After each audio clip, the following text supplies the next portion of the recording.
उसने उंगली एक डाली और चक्की तो दूसरी, लेकिन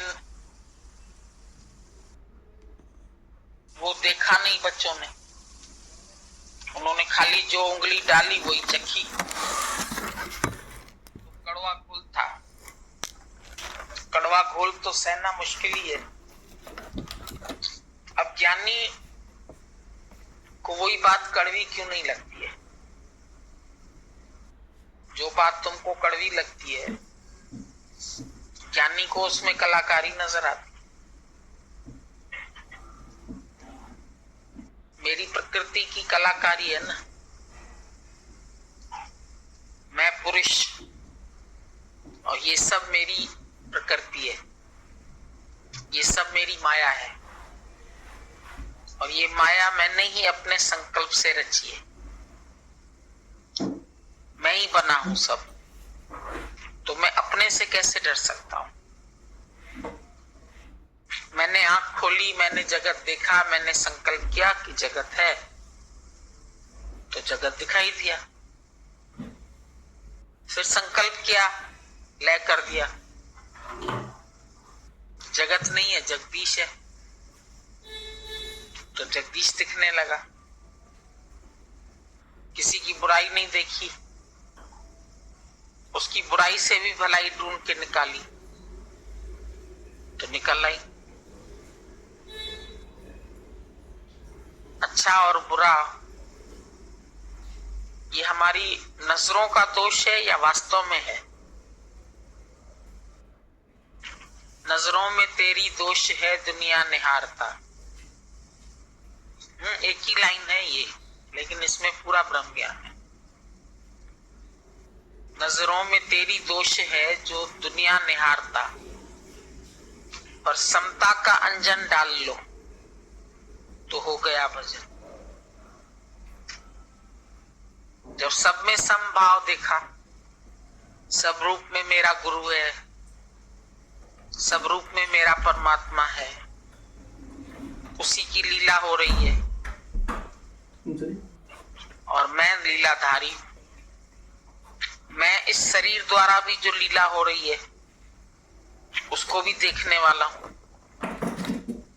तो लीला में मैं भूल क्यों जाऊं?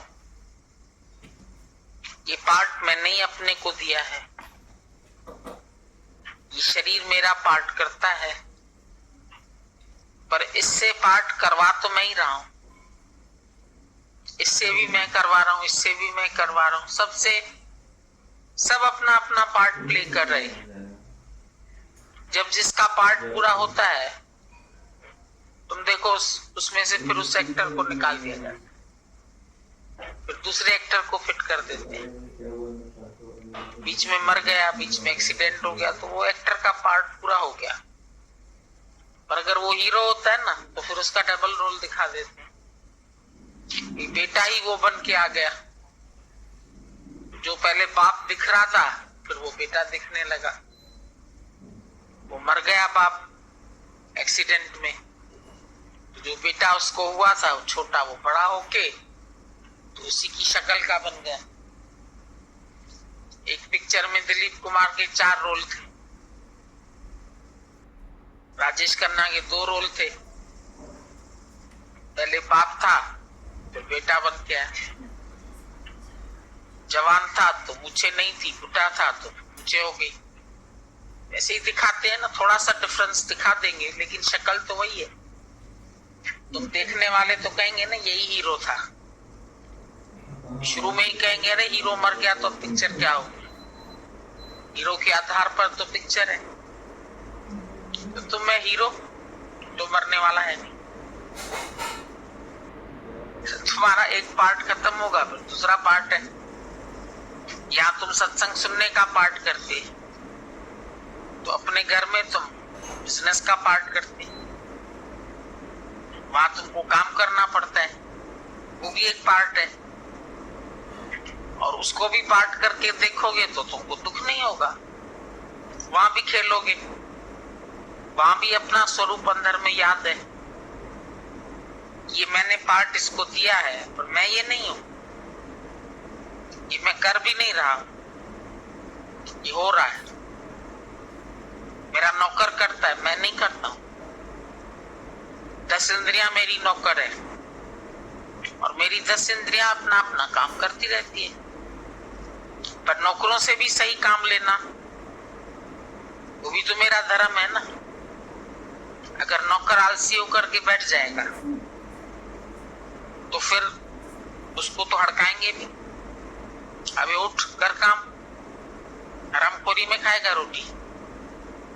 तो अगर शरीर अपना भी कभी कहता है सो जाओ, बोले हराम का रोटला खाने, चल उठ, कर सेवा, कर काम, जा दुकान पे काम कर ले, जिससे लेना है पैसा जा उधर लेके आ। तो बोलो हम क्यों जाए, हमारा भाई जाए।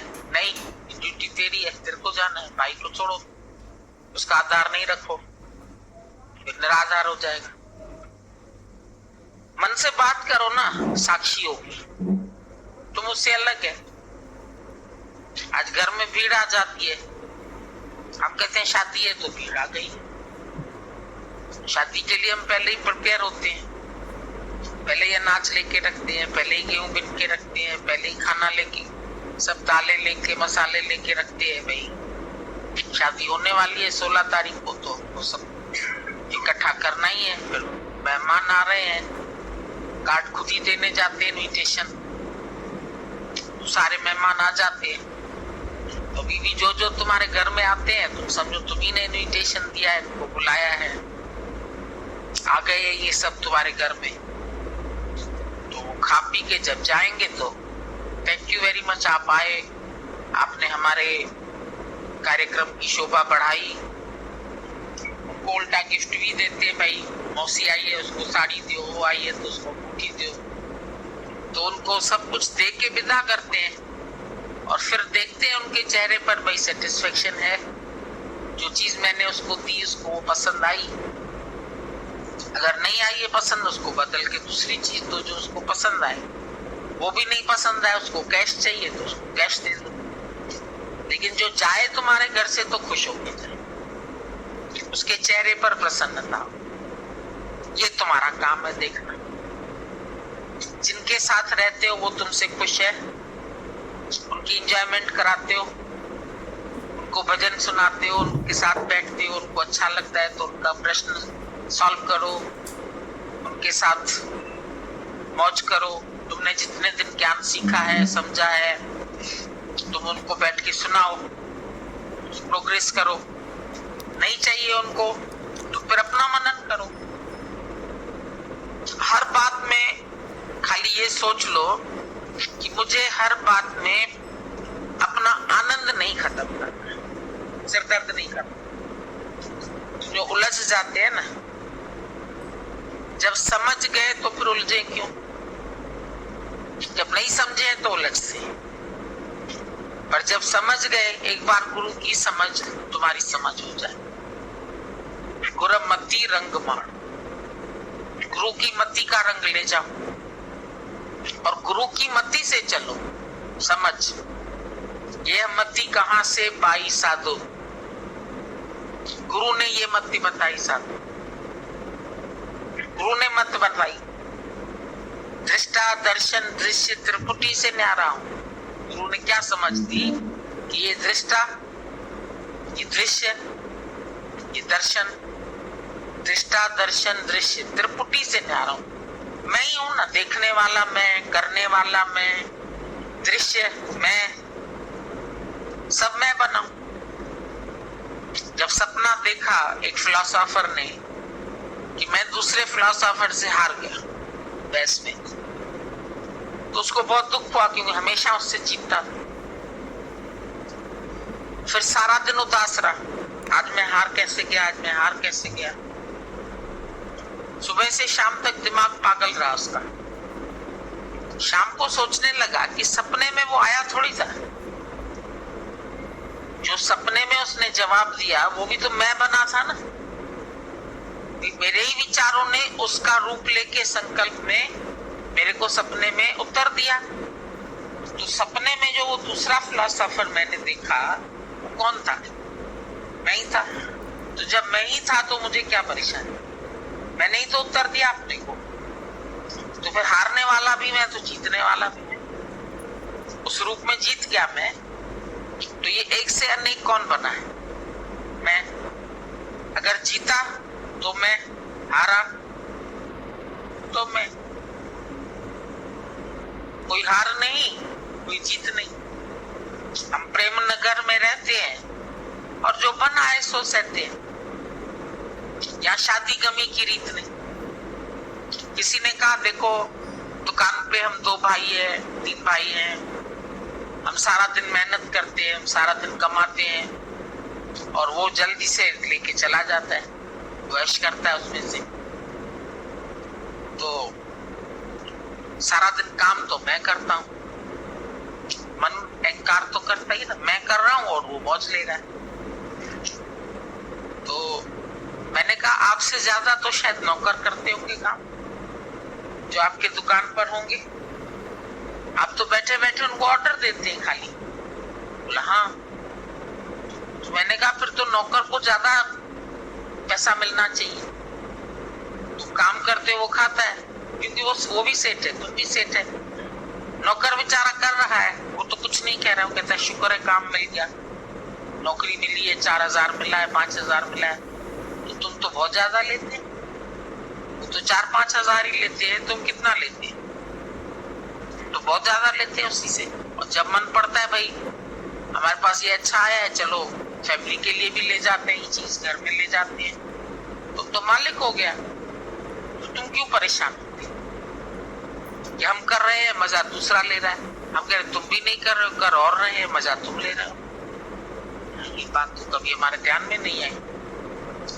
मेहनत तो नौकर ज्यादा करते, तो हमारे भी नौकर मेहनत करते, हम थोड़ी करते, मजा हम लेते हैं।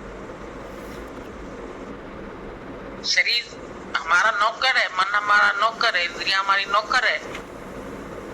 मैंने ही इनको काम सौंपा हुआ है, आंख को देखने का, कान को सुनने का, शरीर को करने का, पैरों को चलने का, हमने दिया है काम। जहां नहीं जाना है वहां ब्रेक लगा देते, नहीं जाना है तो नहीं जाना, जाना है तो चले गए। अच्छा नहीं भी जाना है, फिर कोई और मजबूर करता है तुम्हें कि चलो हमारे साथ, हमको कंपनी दो, चले गए। फिर उसकी इच्छा से गए, अपनी इच्छा से नहीं गए। तो परीक्षा से चले, स्वेच्छा से नहीं गए। परीक्षा से तखत ताज मिला, संत को बैठ गया। जब उसको पता चला दूसरे राजा को, उसने बोला ये तो ऐसे ही बैठा है राजा, ये यहाँ का राजा तो है नहीं, तख्त पे बैठा, मैं लड़ाई करके इसका तखत ले जाता हूँ।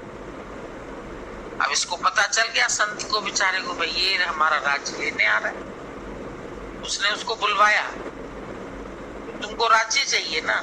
हाँ ले लो, लड़ क्यों रहे? लड़ाई करके फालतू में तुम लोगे, क्योंकि मैं तो राज्य की इच्छा वाला हूं ही नहीं, मैं तो ऐसे ही फकीर, मैं तो टहल रहा था, घूम रहा था, मेरे को इन्होंने पकड़ के बिठा दिया तो बैठ गया। अब तुम कहोगे उठ जाओ तो मैं फिर फकीरी में आ जाऊंगा, तो मस्त रहो। उसने दे दिया उसको राज्य, तो वो हैरान हो गया, देखो ऐसे भी कोई राज्य दे देते फ्री में, बिना लड़ाई के, बिना युद्ध के। बोला लेकिन इतना फिर बता देता हूं, मैंने इस राज्य में बहुत सुख देखा, लेकिन तुम नहीं देखोगे। बोला कैसे? बोला मैं तो बैठा दूसरे की इच्छा से, तुम बैठ रहे अपनी इच्छा से। तुम अपनी इच्छा से कोई काम करोगे तो तुम दुखी होगे, पर मैं पर इच्छा से चलता हूं तो मैं सुखी हूं। ज्ञानी कहता है मैं सर्व की इच्छा से चलता हूं, मैं ईश्वर की इच्छा से चलता हूं। तो ईश्वर की इच्छा से चलता हूं तो फिर मस्त फकीर है। फकीर माना फिक्र से खाली। अब तुम सबने तो फकीरी ली है ना, मजा है जो फकीरी में, तो अमीरी क्या समझ पाए? इससे हरदम खुशी रहती, उसे हरदम लगी आए।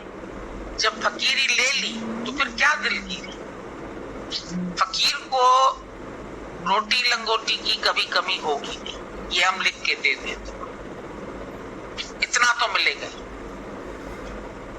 4 रोटी नहीं मिलेगी तो 2 मिलेगी, पर मिलेगी, ये विश्वास है। तो मस्त फकीर नहीं सोचता है कहां से खाएंगे, कहां रहेंगे, कैसे चलेंगे। मस्त रहता है तो मस्त रहता है। जय साधु सांजो गंदी है ग्राह तैखा अलग खोडो छो।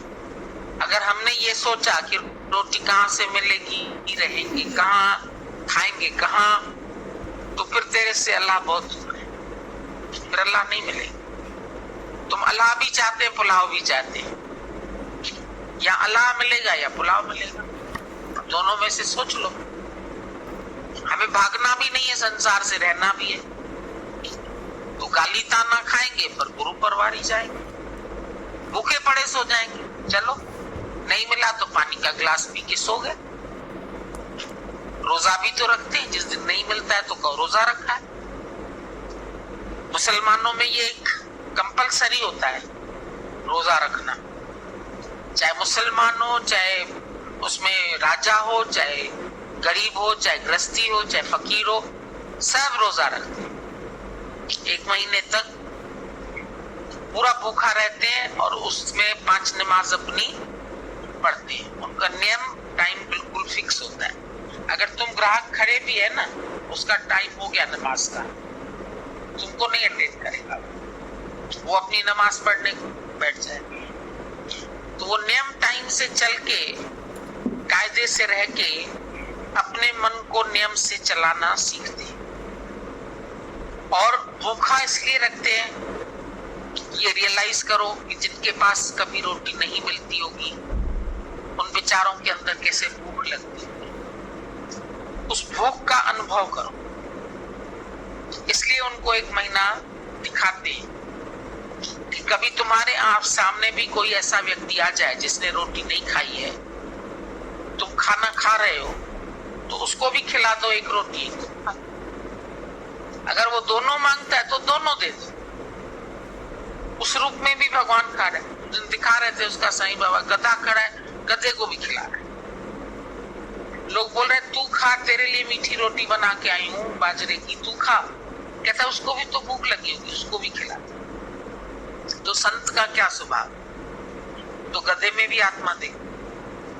लोग बोलते हैं अरे गधे को खिला रहा है, गधे को भी तो भूख लगती, गधे से जब काम ले सकते हैं, गधे पर ईंटें रख के उसको ढो सकते हैं, तो गधे को खिला क्यों नहीं सकते। रामदेव कहां से गंगा जल लेके रामेश्वरम जा रहा था और रास्ते में उसने भी गधा देखा, प्यास में ऐसे तड़प तड़प के मर रहा था। तो गंगा जल जो उसके पास लोटे में था वो उसने उसको पिला दिया। जितने सारे संत जा रहे थे रामेश्वरम, वो सब लड़ने लगे, पागल कहीं का, कहां से गंगा जल, और क्या तुमने ये क्या अपवित्र गधे को तुमने पिला दिया। बोला मेरा रामेश्वर यही, जो प्यासा है उसको दे, वहां पत्थर पे चढ़ाने जाए। तो उसको कहां कहां दिखता है परमात्मा, ये भी तो देखो ना। ज्ञानी ने सब में उस आत्म तत्व को देख लिया, ब्रह्म तत्व को देख लिया। तो उसके लिए तो क्या गधा होवे, चाहे घोड़ा होवे, चाहे आदमी है, चाहे चींटी है, चाहे कुछ है, तो सब में एक आत्मा दिखता है। और एक आत्मा देख के खुद अंदर से निरीक्षा होगा, कुछ भी नहीं चाहिए। क्या होगा, एक दिन नहीं खाएंगे तो मर थोड़ी जाएंगे, पानी से चलेंगे, उससे चलेंगे, जो दे देगा निराकार। ऐसा होता नहीं है, पर अगर होता भी है तो उसमें भी तुम फायदा ढूंढ के निकालो। ज्ञानी हर बात में अच्छाई देखता है। लड़कियां डाइटिंग करती है, खाती नहीं है। अरे उस एक लड़की गई नेचर क्योर में इलाज करने के लिए, उसके शरीर में तकलीफ थी, तो बोली हमको 8-10 दिन तो खाली एक खीरे का टुकड़ा देते थे, बस ये खीरा ही खाओ, इतना एक चक्कर। फिर 4 मुनक्का दिया, बस ऐसे लकड़ी हो गई सूखी, नहीं तो मर जाएगी। खाली 4 मुनक्का, खाली एक अंजीर, ये कैसे खाते। लेकिन उसकी तबीयत ऐसी ठीक हो गई, 1 महीने में सारी बीमारियां खत्म। वो बोलते हैं खाना बल्कि तुम्हारे अंदर जहर पैदा करता है। ज्यादा खाना खाते हैं ना, इसलिए बीमार रहते हैं। उनकी अपनी थ्योरी है। कभी तुम्हारे को नहीं मिले, एक खीरे का टुकड़ा भी मिल जाए तो बोला नेचर की ओर में बढ़ती है। और क्या, मतलब इलाज के लिए भी ये कर सकते हैं। शायद हमारी भी बीमारियां ठीक होनी, अधिक खाने से बीमारी होती। एक संत आता था, हम लोग जब वहां सत्संग करते थे CMS में, वो मंगल को पता नहीं इतवार को थर्ड उसको आता था संडे। वो बोलता था नाश्ता का नाम ही है उसका नाश्ता नहीं खाओ, लंच ले लो 12 बजे, वो ठीक है। और सब एक नाश्ता एक टाइम का बंद करो, कितना अनाज बचेगा जो सृष्टि के जीवों को मिल जाएगा। तुम लोग एक समय का खाना खाली बंद करो तो भी कितनों को पेट भर जाएगा। तो एक खाने पीने से कोई परमात्मा का संबंध नहीं है, पर मन इन्हीं के लिए ही तो फंसा पड़ा है संसार। खाना चाहिए, कपड़ा चाहिए, ये चीज नहीं है, ये आवश्यकता है, वो आवश्यकता है, सब आवश्यकताएं अपनी निल कर। जब दादा ने कहा मनी इज यूजलेस, तो सभी के मन में बहुत प्रश्न उठे। मनी यूजलेस कैसे? मनी के बिना तो काम चलता नहीं। पैसा नहीं होगा, खाएंगे कहाँ से, कपड़ा कहाँ से पहनेंगे? बोला जब घर में तुम रह रहे, जब 4 लोग खा रहे हैं, तुम्हें भी देंगे। अगर वो लोग भी नहीं खा रहे तो तुम्हें भी नहीं देंगे। वो बिना खाने रह रहे तो भी बिना खाने परेशान क्यों होते? जब वो अपने को भोग लगाएंगे तो तुम्हें भी भोग लगा देंगे। कोई भोग लगाए तो खा लो, नहीं लगाए तुम भी चुपचाप बैठे। तुम्हारे कपड़े फटते फट जाएं, बोलो नहीं कि मेरे पास कपड़े नहीं। ऐसे निरीक्षाओं के रहो। जब उनको दिखाई देगा भाई इसके कपड़े पुराने हो गए, उनकी भी तो इज्जत जाएगी। वो आप ही तुम्हारे लिए 4 शर्ट सिला के रख देंगे, फिर पहन। अब देखते थे दादाजी का तो जीवन हमारे सामने था। वही हम कहते हैं ना, हम लोगों ने ये बहुत चीजें ऑब्जर्व। दादा ने कभी मुंह से नहीं कहा हमारे कपड़े फट गए हैं, या हमारे पास ये चीज नहीं है, या गर्मी के कपड़े नहीं है, या स्वेटर नहीं है, या शाल नहीं है। कुछ नहीं बोलता, छोड़ दिया, घर भी छोड़ दिया। तो खाली रात को घर से इतनी सी खिचड़ी आती, दूध और खिचड़ी खा के सो जाती। वैसे भी जब बड़ी एज होती है तो रात को खाना हजम होता नहीं, इतना सा खाते थे आराम से। जब देखा शर्ट्स थोड़ी ऐसे होने लगी पुरानी फिट, तो देखा एक दिन उनका बेटा 4 शर्ट्स छोड़ दिया भाई दादाजी के लिए। अच्छा, घर में हम सब खा रहे हैं, हमने बनाया, तो हम दादा को नहीं देंगे कि दादा के पास तो पैसा है नहीं तो उसको देते। दादा को तो बल्कि पहले देते। दादा खाएगा, भोग लगाएगा, तो फिर हम सब खाएंगे। दादा ने मांगा तो नहीं, दादा ने पानी भी नहीं मांगा। फिर किसी ने कहा वो तो गुरु है। तो प्रश्न करने वाले आड़े प्रश्न तो करते ही, वो तो गुरु है, उसको इसलिए खिला देते। हमें तो घर में कोई खिलाएगा नहीं। हमने बोला नौकर को भी खिलाते, तुम तो अपनी बात करते। अगर तुम्हारा नौकर मांझ के बर्तन और बैठा तो तुम उससे जरूर पूछते हैं बेटा कुछ खा के आए हो कि नहीं? वो कहता नहीं माँ, आज घर से खा के नहीं आया, आज मेरे पास घर में नहीं था। तो तुम क्या करेंगे? तुम उसको पहले खिलाए। ये एक मानव का स्वभाव है, मिल ही जाएगा। जंगलों में बंदर इतने पलते हैं, हम देखते हैं उन कहाँ से खाते हैं। पेड़ों में फल लगे पड़े, वो उसमें खा जाते हैं, सारे फल पहले वो खा जाते हैं। चिड़िया खा जाती है, वो खा जाती है, जल में मछलियां खा जाती है। तो सबको प्राप्त हो रहा है, बाकी तुम सोओगे कहाँ, खाओगे कहाँ, रहोगे कहाँ, क्यों चिंता करते? जगह कम पड़ गई घर में शादियां हुई लड़कों की, 3 कमरे थे, 3 बहुएं आ गई, तो कहाँ सोए। दादा ने बोला मेरा कमरा भी ले लो, चौथी बहू आ रही।